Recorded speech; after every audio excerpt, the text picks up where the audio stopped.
chim rumah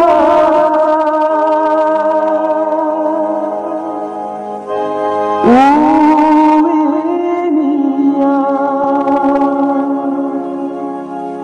chim rumah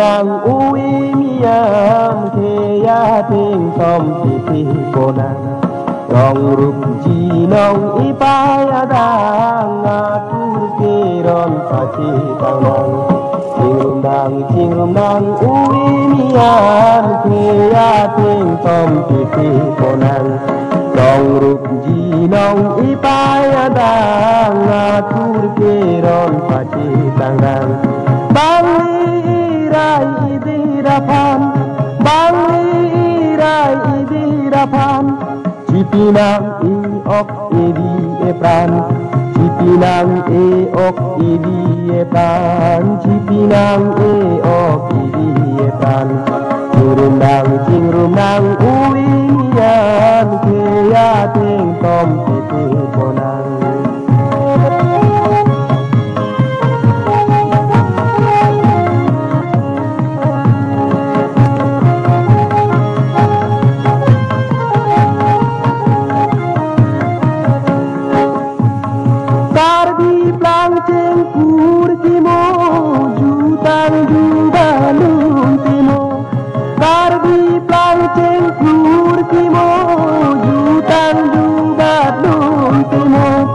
Aku penon karbiaran, aku penon karbiaran, mini si petang tang kon bom, mini si petang tang kon bom te lang yi tang kiri tang honang long, lang yi tang kiri tang honang long, cingrumang uian kaya ting tom titi konang.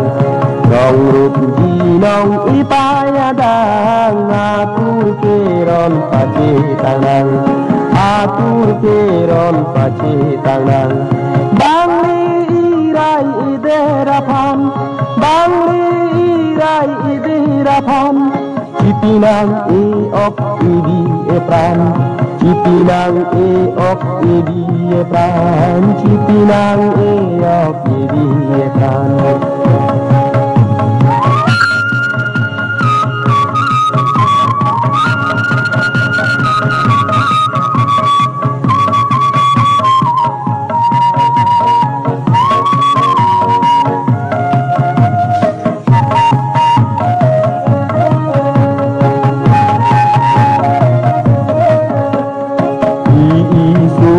Ke adang,